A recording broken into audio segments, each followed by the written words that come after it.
Breaking news, breaking news, breaking news. They trying to revoke Boosie's supervised release. They trying to send him back to prison for the aggravated assault case that happened in Houston. So right now he's sitting home waiting on the phone to ring to see what they're going to do. He might be out of prison, but I'm going to give you a unique Mecca audio twist so you understand what it's like to be sitting there on pins and needles waiting to see what they're going to do next after you served your time and you're free.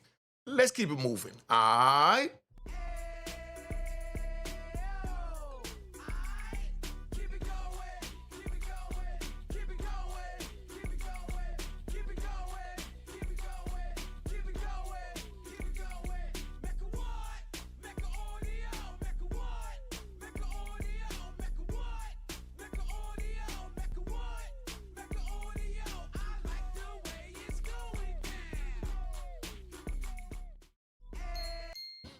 Yeah, we're going to get right into a lot of jewels, but this is what's going on in the news with Boosie in this situation before we go any further.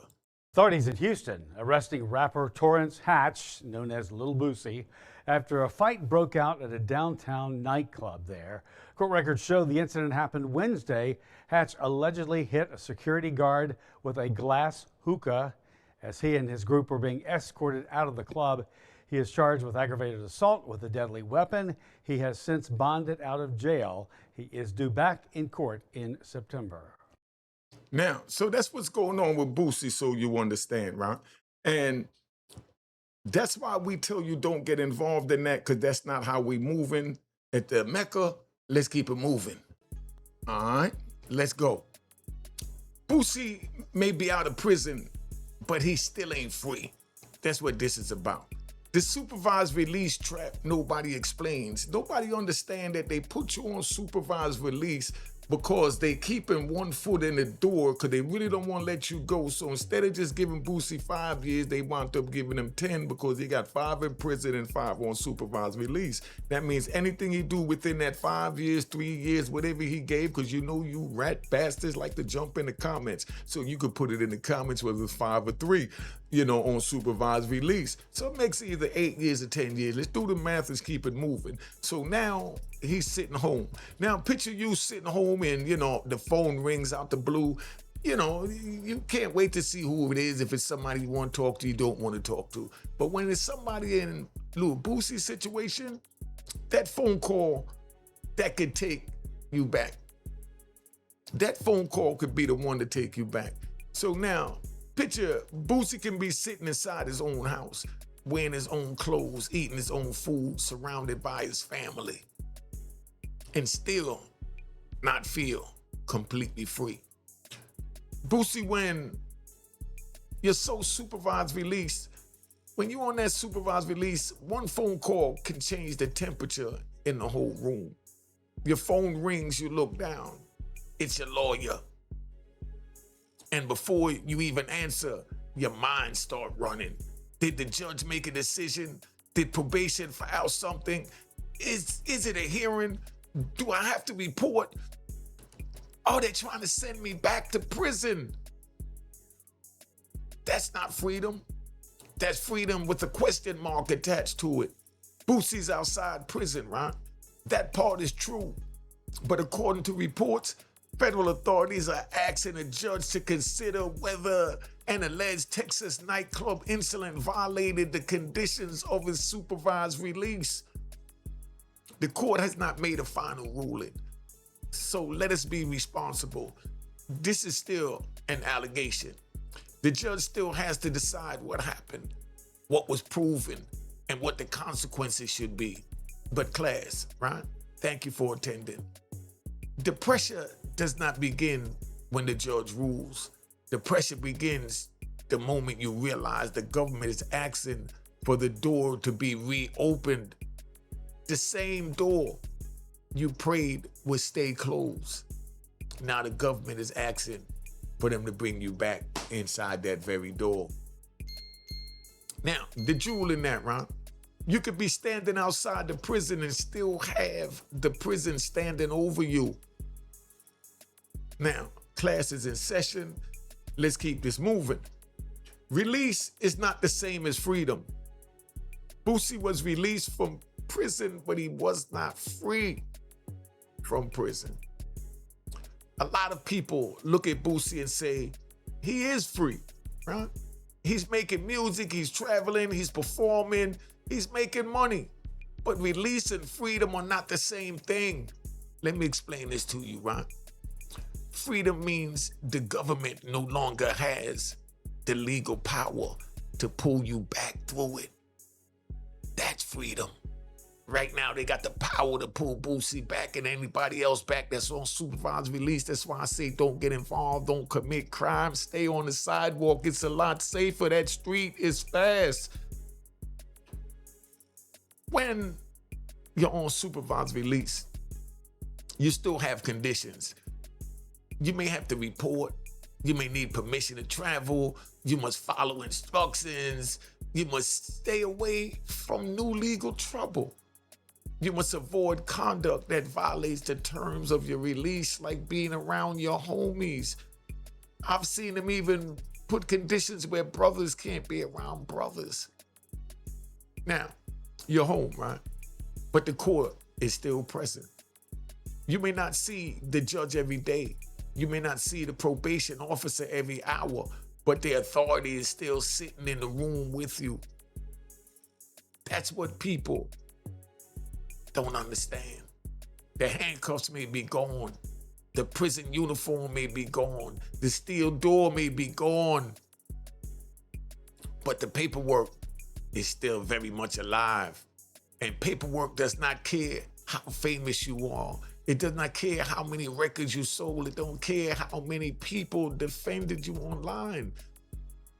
The court is looking at conduct, conditions, evidence, risks, and whether the person understands supervision is following the agreement that allowed him to remain outside on the street in the first place.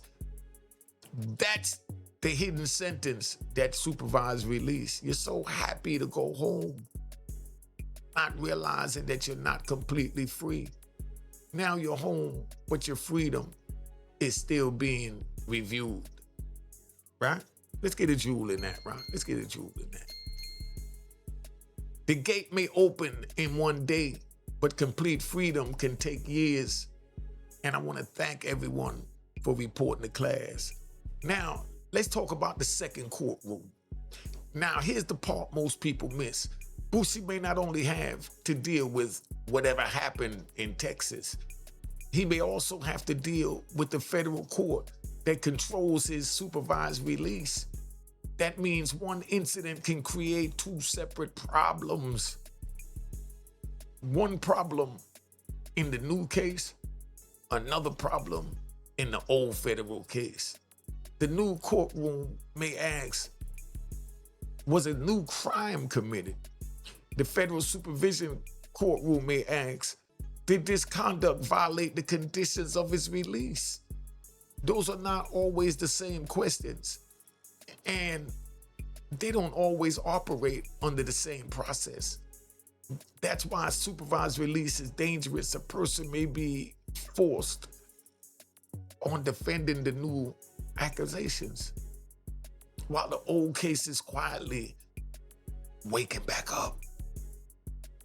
And that's one thing you want to keep sleeping, is that old case. The judge from the original federal case may still have authority. Probation may support a report, may submit a report. The government may request, stricter conditions. They may ask for modification. They may ask for revocation. And suddenly, a case you thought was behind you is standing in front of you again. Now, pay attention, right? That's the second courtroom. The courtroom nobody thinks about until their lawyer tells them, we have another problem, Watson. Now, I like hitting my bell to give you all these jewels. The street may forget your old case, but the court keeps receipts. Now, put your verdict in the comments as far as what you're getting from this video so far and where you at. And remember, please, You already know, cop the book of Rowan Harlem at rowanharlem.com. And I want you to know that only way to get this video out so the youth can see it is by y'all hitting a comment, emoji, hit the hype button. You have to push this because they started all these news sensations that they want done. Now let's talk about how the phone becomes an alarm, right? Put in the comments, how do you think the phone become an alarm, or what did you get from what I'm getting ready to say and how the phone became an alarm? Let me take you inside the pressure. Right? Now we're going in the pressure room. Not inside Boosie's private thoughts. I cannot tell you exactly what that man is thinking, but I can tell you what this type of situation can do to a person who has already experienced confinement. I did 26 years in federal prison. Did plenty of supervised release and probations and group meetings and all that throughout my life. So I know what a person in that situation is thinking from my lived experience. Like I said, I survived 26 years in federal prison. I understand what legal uncertainty does to the mind. Your lawyer calls and your heart rate changes. A strange car parks outside and you look through the blinds. Somebody knocks hard on the door and everybody in the house gets quiet.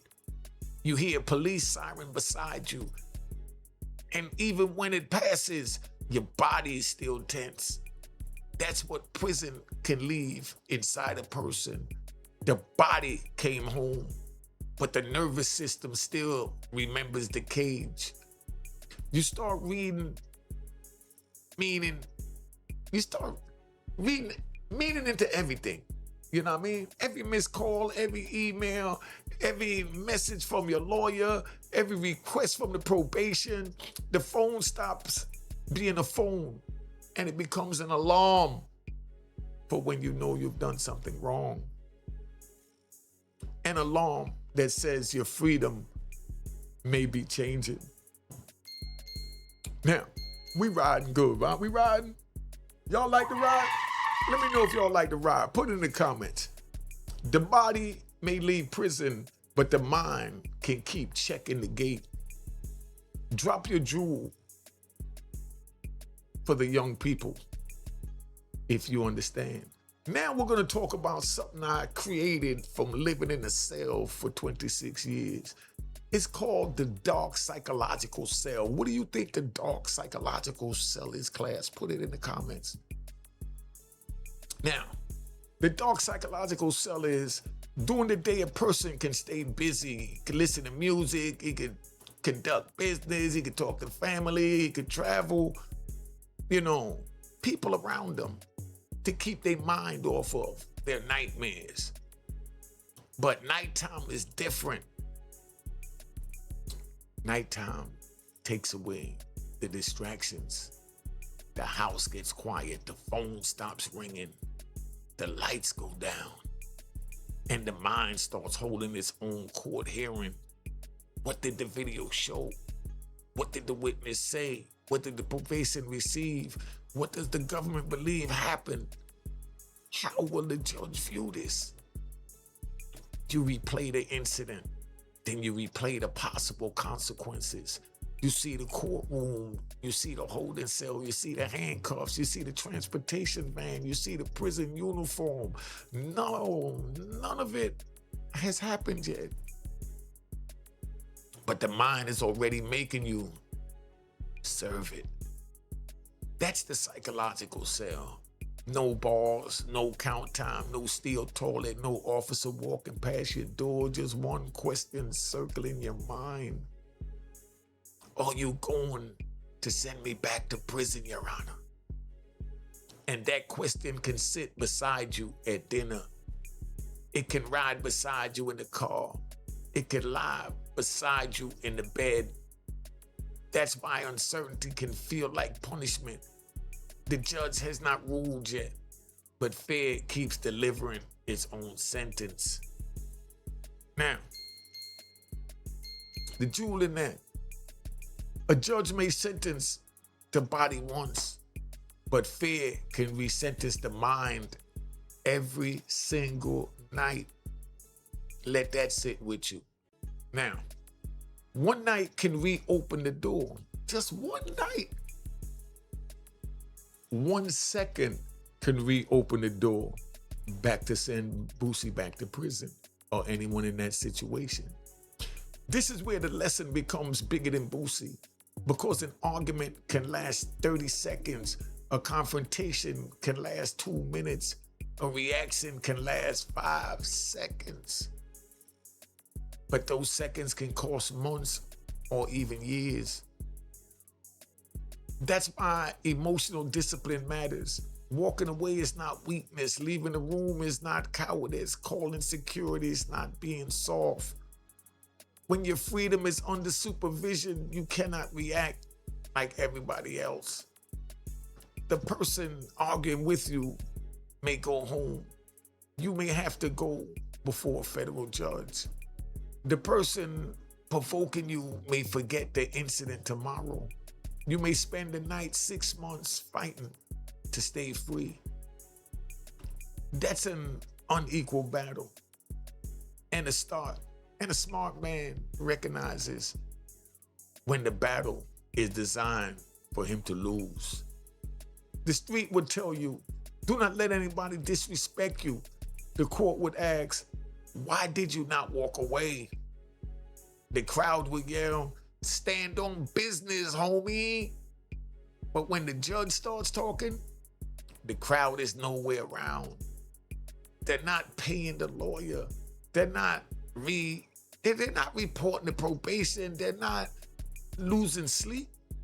They're not facing the possibility of going back inside. That's why you cannot let strangers control your destination. Anybody who can make you react can help decide where you sleep next. Think about that. Now, never trade years of freedom for 5 seconds of respect from people who did not visit you and will not visit you. Now, hold on to that one, class. Now, let's talk about the street code versus the court code. Let us translate the same moment through 2 different languages. Street code may call it standing on ground, protect your name, demanding respect, not allowing anybody to play with you. Court code may call it aggressive conduct, failure to avoid violence. A new law violation. A violation of supervised release. A danger to the community. You know, the same incident, 2 different translations. And the translation that matters is the one written in the court record. Social media does not decide the legal definition. The crowd does not decide the punishment. The supporters do not control the judge. People online may say, he did what? He did what he had to do. That's how they're gonna say, he did what he had to do. You know what I mean? But they're not standing beside him at the defense table when it's time to go to court. They're not the one whose freedom is being discussed. The streets encourage the moment. The courtroom studies the evidence. And prison waits at the end of the paperwork. That's why street approval can be expensive. The applause lasts seconds. The consequences can last years. Remember that. Now, the streets may sell the moment, but the courtroom names the price, and prison collects the payment. Now, the family serves the uncertainty too. This is how do you think the family serve? With the person that caused this problem. I don't even know what to call them. But when a person is facing the possibility of going back, the family feels it too. The mother hears the phone ring. The children hear quiet conversations. The partner watches, every facial expression. The household feels the pressure. Will there be a hearing? Will he have to report? Will officers come to the house? Will travel stop? Will business plans collapse? Nobody wants to say the worst possible out loud, but everybody's thinking about it. That's why prison is never only an individual sentence. The defendant wears the uniform, but the family wears the worry. Children loses access. Parents loses peace. Partners lose stability. Everybody starts adjusting their life around one person's legal problem. A person may think, I only risk my freedom. Oh, you risk everybody's peace. Every reckless decision writes an invoice, and the family often receives the bill. Now, the jewel in that, Ron, when you gamble with your freedom, you put your family's peace on the table too. Do you agree with that or not? Put it in the comments. Let's go. Freedom requires a different man. Here's the hardest truth. A person cannot come home and keep using the same reactions that helped put him inside. You cannot treat every disagreement like a threat. You can't treat every insult like a challenge. And you definitely can't allow every emotional person to pull you into their chaos. Freedom requires a different level of discipline. You have to ask, what do I lose if I engage in this battle? Cool, depends on me. What happens tomorrow? Is the person worth my freedom? That last question can save your life. Is this person worthy of my freedom? Most of the time, the answer is no. You do not have to prove your strength in every room. Real strength is controlling yourself when somebody else wants to control you. Real power is leaving the building with your future still intact. Anybody can react. Anybody can yell. Anybody can throw away tomorrow because of tonight. But discipline protects the life you spent years trying to rebuild. Anybody can react, but only discipline can protect tomorrow. Drop that jewel for somebody coming home. Now, this is the unique Mecca audio verdict, Ron. Here's my verdict. Boosie's outside prison, but being outside is not the same as being beyond the reach of the court.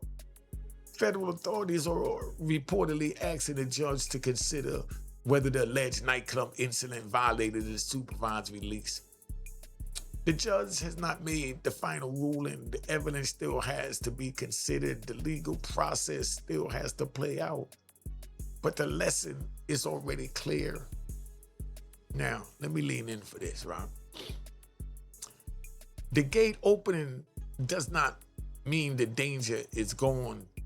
Coming home requires discipline, understanding your conditions, choosing your environment carefully, knowing when to leave, recognizing that certain rooms are too expensive to enter. A nightclub may change the admission fee, but the real cost can be your freedom. Now, young brothers and young sisters, right? People coming home, people on probation, people on parole, listen closely. You cannot allow anger to become your probation officer. You cannot allow pride to become your prosecutor. And you definitely cannot allow strangers to control the reason your children lose again. Being tough is not enough. Being fed is not enough. Being famous is not enough. You need judgment. You need patience. You need control. Because the streets are real. But the prison is realer. Now, because we ride. The gate gives you the opportunity, discipline determines whether you stay outside. Now, let me ask you these questions, class. This is how we're going to tap out so we can knock this off for the good little 30 minutes. I want to give you all a round of applause for attending. Thank you all for attending class today. All right? Now, let me ask you these questions. Relax, y'all, relax. Let me ask you all of these questions. Put it in the comments so we can get this thing moving. Should an alleged nightclub fight be enough to revoke Boosie's supervised release? Put that in the comments. Now, the answer to that is not automatically. The judge should examine the evidence, the exact release conditions, and the seriousness of the alleged conduct. And an allegation is not the same as a final finding. Now, is a person on supervised release really free to you? And why not? Put it in the comments. Now, answer, they're physically free, but legally restricted. The government still has authority over parts of their movement and conduct.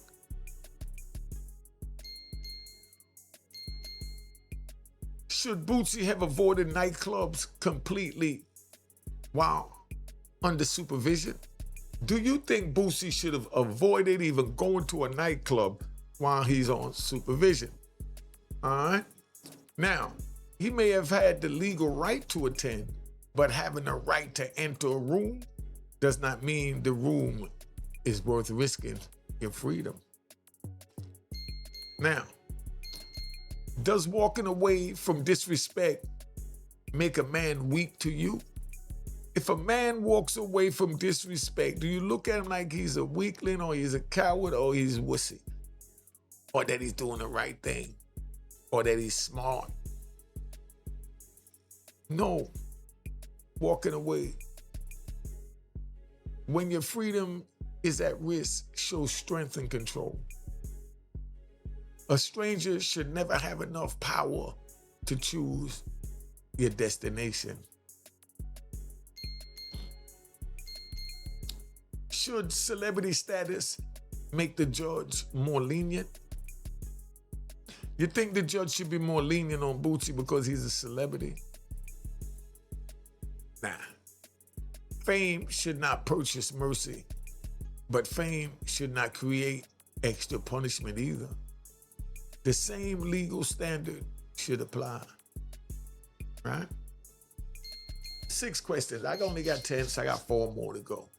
Can somebody face a supervised release violation even if the new case is unresolved?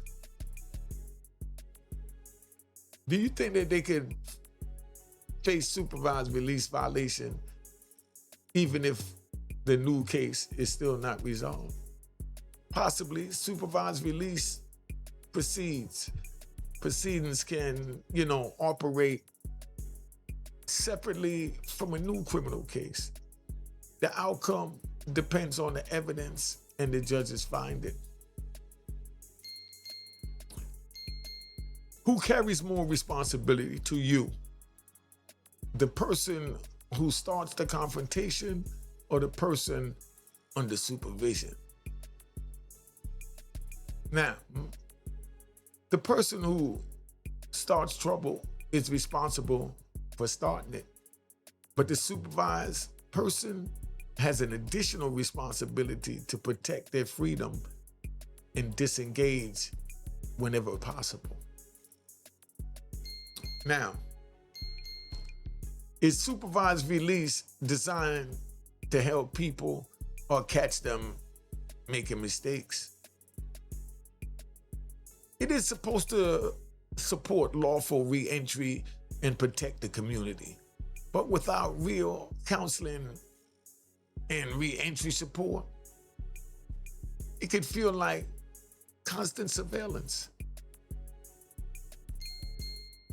Should probation focus more on emotional control training, in your opinion? Should they offer emotional support training? Tell them they could call Unique Mecca Audio to give them emotional support training. Yes, it should. Rules are important, but people coming home also need conflict management.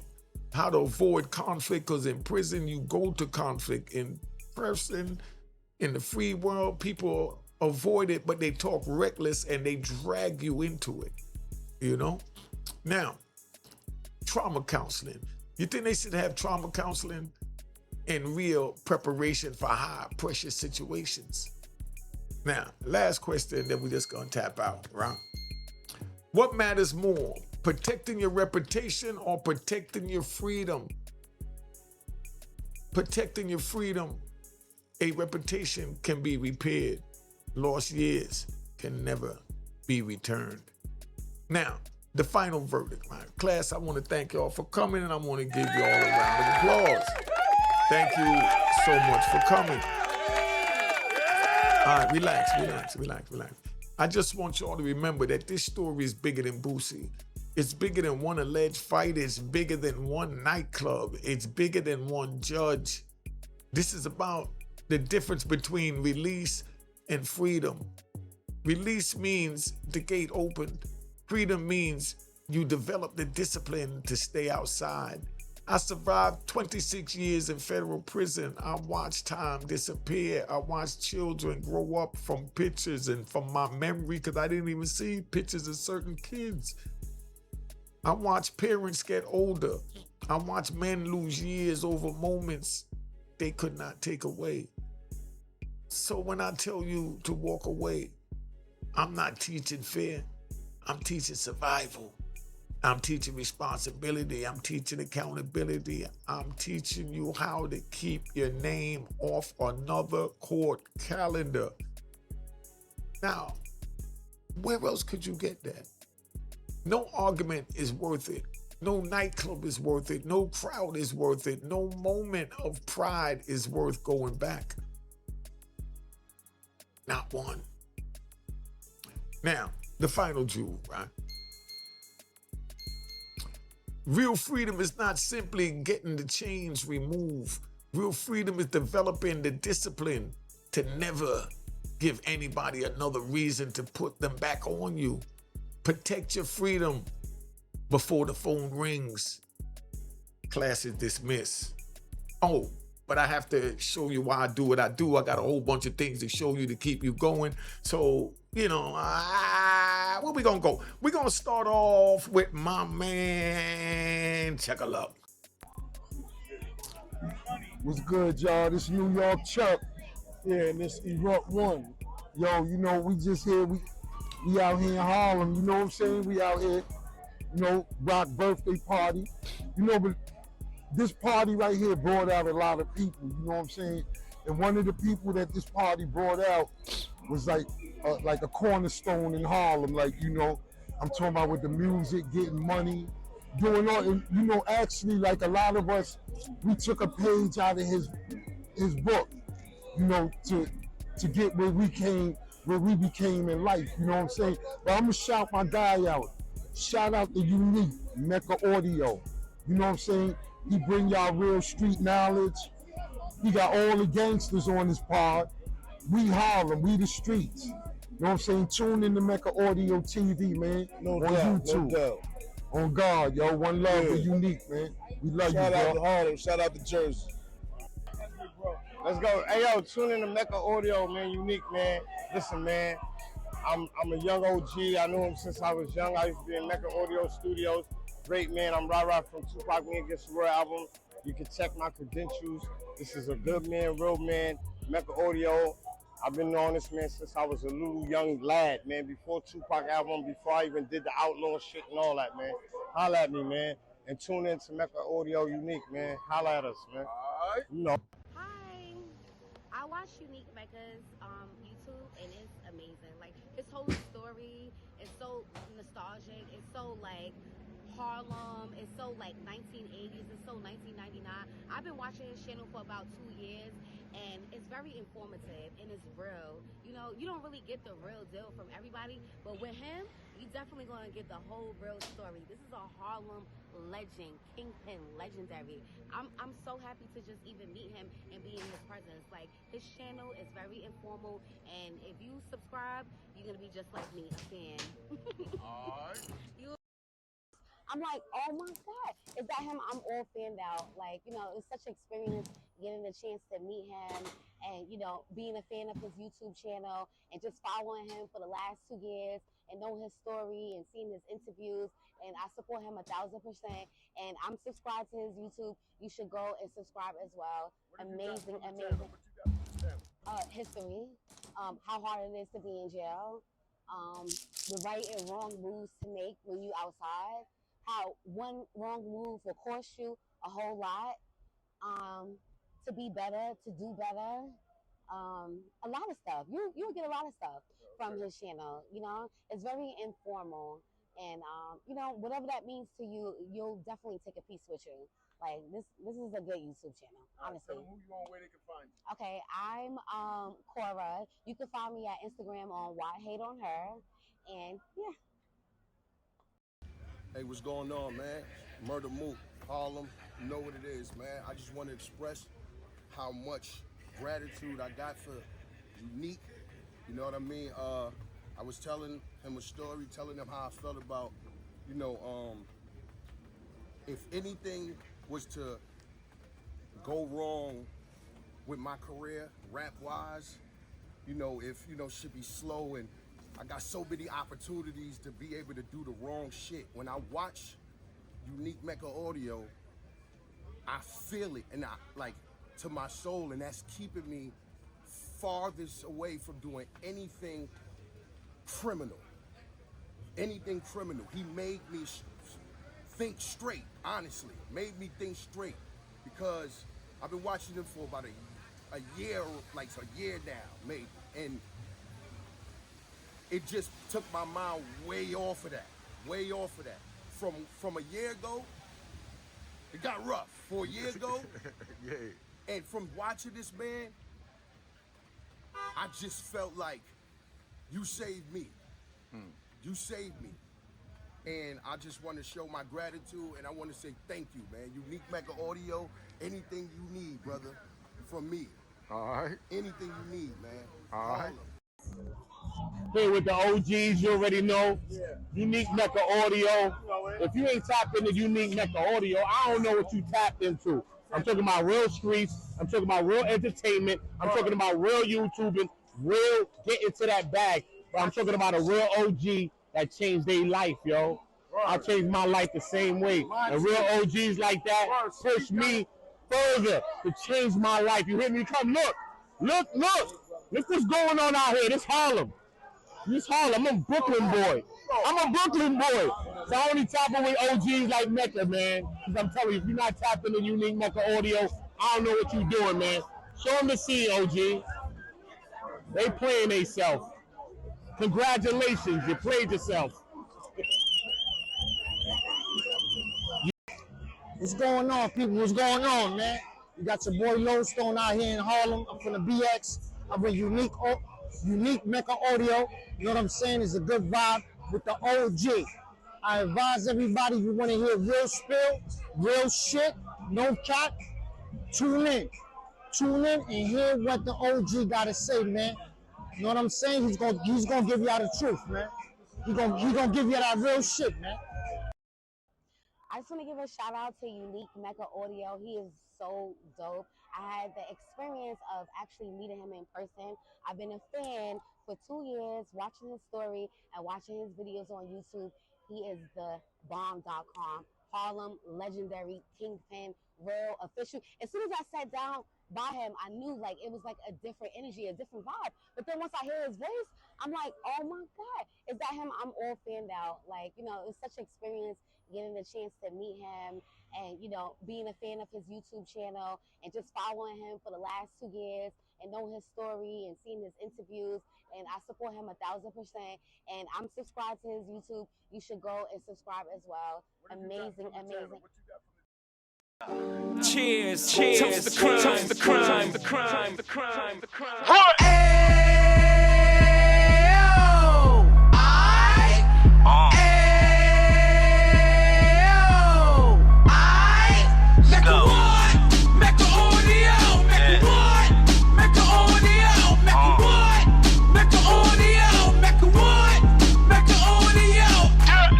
Fresh out the can of 26, he back on the strip, getting back in the mix. What he mentions a gift. You stand up 10 toes down, and I suggest you pay attention to this. Take a little gully posse and put it in Harlem. He cut from the bottom, came up from the bottom. Drop the book, you should go and get it. The Instagram page and the YouTube, you could go and visit. Then you could consider yourself LinkedIn. Sit front row and get Jews from a kingpin. How he went through it, so you ain't gotta go do it. To not pay attention would be stupid. Talking about a man that probably put your grandfather on. Probably the reason that him and your grams got along. A man that generated millions on the block, did his time, never squilling to the cops, Mecca audio.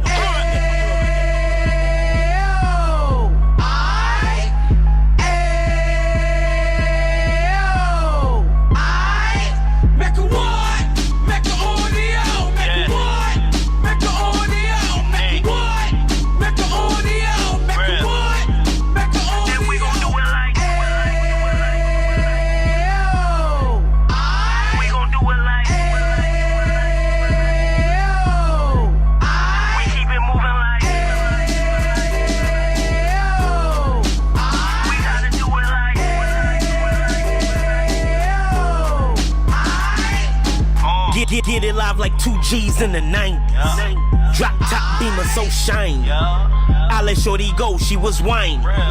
Treat her like my past, she behind me. Spend a couple bands on the Dapper Dan. You be back again, getting green like a Packers fan.